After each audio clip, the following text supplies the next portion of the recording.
matched Grand Slam final.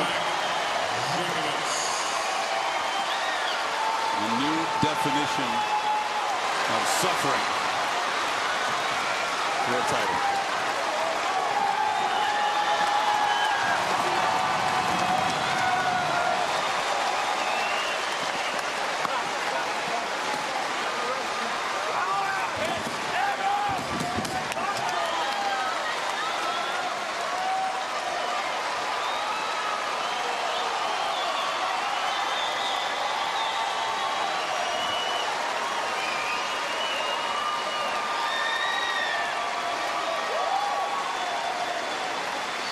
New boundaries on the tennis court, Patrick. A third straight Grand Slam title, 4 out of 5.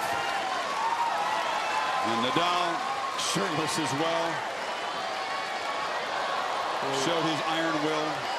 You got to feel for Nadal, and you got to think about that backhand, Chris. Unfortunately for him, at 4-2, 30-15, get him to 40-15.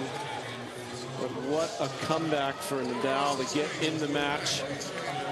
And Djokovic absolutely digging just as deep as Nadal did to get into the match to win it. His pain is forgotten for the moment. Nadal will feel this pain for the rest of his life.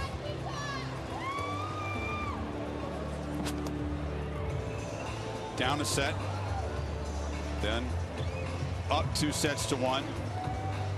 Seemingly in control of the fourth. Nadal wrestles it away in a tiebreak. In trouble in the fifth. Down a break. Looked to be down and out. Dead in the legs. And somehow finds the way back.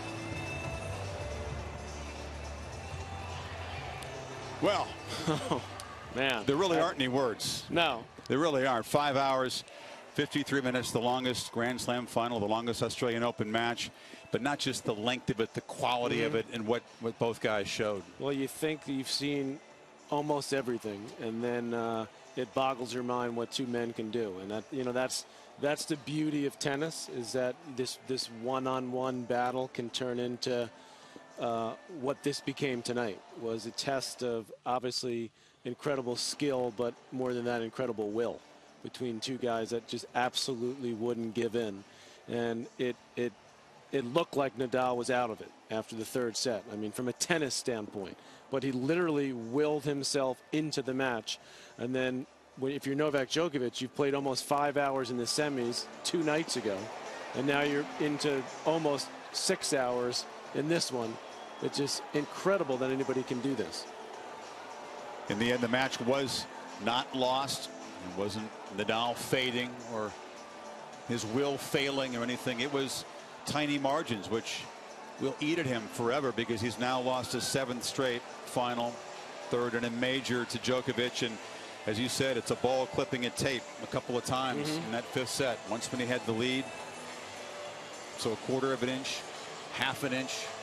In some ways, he outplayed Djokovic in the 5th set. I mean, he was hitting the ball bigger.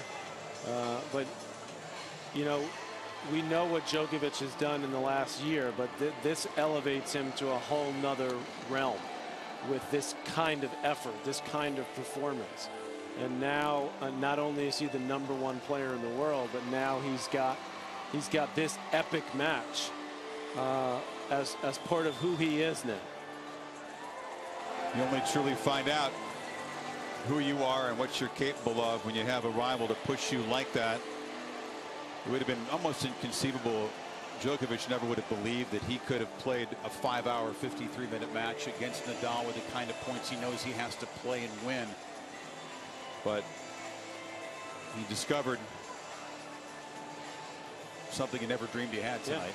Yeah. I mean, and that was part of what Rafael Nadal talked about, is this challenge of trying to beat this guy that's beating him and trying to find out what you're about. And this guy found out a lot about himself tonight, Novak Djokovic. Both guys in a glaze. Forget the physical punishment, but the mental strain as well, the complete focus, the Realization that if you let off, lose focus for a second, the other guy will pounce.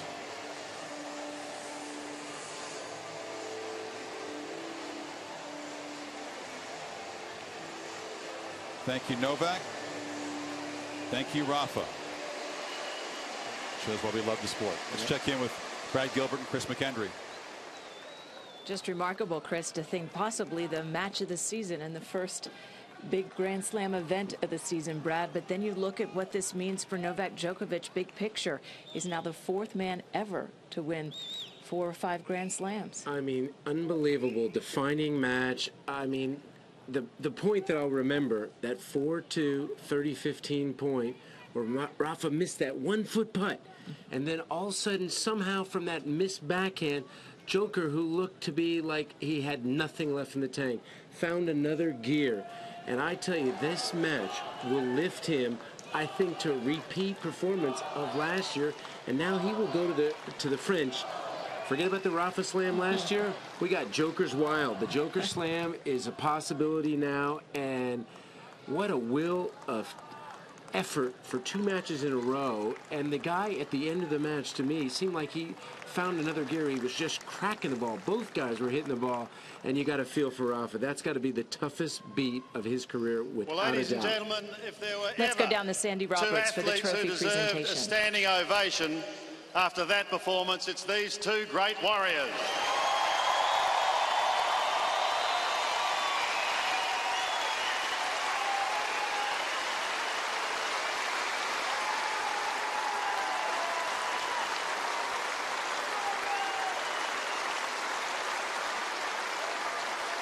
Something I'm sure we'll all remember for a very long time. And so we come to the official part of our presentation.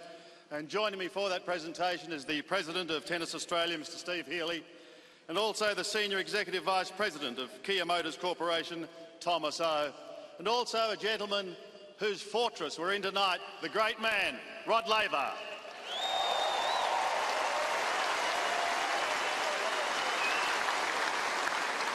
Kia have been wonderful supporters of tennis throughout this country, and it's now my pleasure to once again introduce to you, please make him welcome, Thomas O.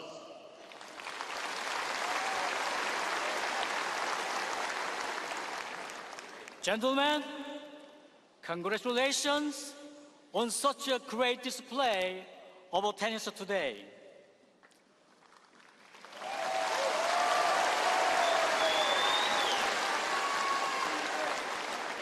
On behalf of the global Kia Motors family, I offer both of you my sincere thanks for demonstrating exactly why the Australian Open is growing in popularity each year. Throughout this year's tournament, both of you have shown such a great determination, sportsmanship, and the passion for the game. And it is for these reasons we are such a proud supporter of what is Kia Motors' longest running major sports sponsorship.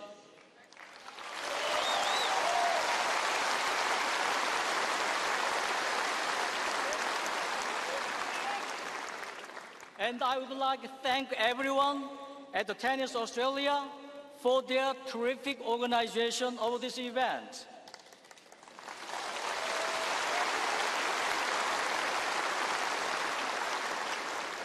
But what truly makes the Australian Open so special is what I consider to be the very best fans in the world.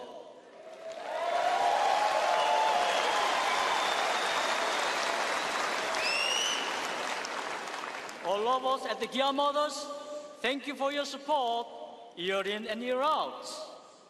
Once again, congratulations to both of our finalists for making this year's Open such a memorable experience. Thank you.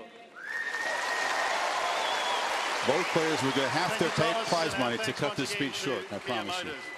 Well, a man who I'm sure has been absolutely delighted with the past fortnight is going to join us now. That is the President of Tennis Australia, Steve Healy.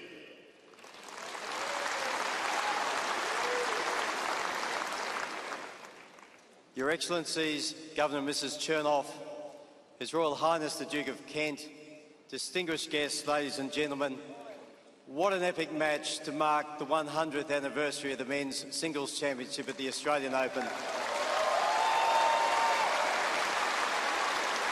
The longest match ever in Australian Open history and the longest Grand Slam final ever.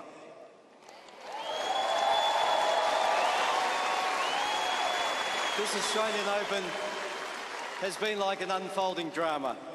Compulsive, fanatical viewing, some new and some familiar characters, an ending that simply couldn't be determined until the very end, leaving us all wishing for more.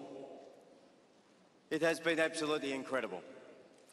I'd like to thank our Tennis Australia team. Thank you. I'd like to thank our Tennis Australia team.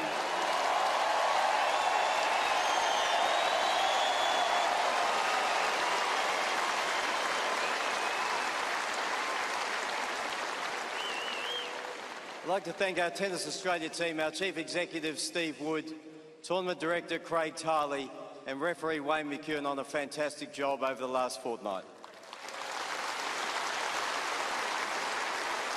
To all of our tournament staff, your friendly, efficient and enthusiastic style is why the players have termed this the Friendly Slam. Thank you very much. To the Premier Ted Baillieu and the Victorian Government, thank you for your support of this event and the redevelopment of Melbourne Park, which will make this an absolutely incredible facility when it's finished in a few years' time. My thank you to our host broadcaster, Channel 7, for their incredible coverage over this fortnight and indeed all of the Australian Open Series. To all of our suppliers and sponsors, thank you. To you, the fans, there is no more knowledgeable and respectful crowd in the entire world, and you've helped us break, in fact obliterate, the crowd record with over 686,000 spectators through the gates in the last 2 weeks. Thank you also to all of our fans on TV who've watched all around Australia and around the world. And finally, to the gladiators who've performed in 2012, thank you to all of the men who've played here this week. Rafa, commiserations. But your graciousness and sportsmanship in defeat is unrivalled, and you are just a fantastic ambassador for the sport.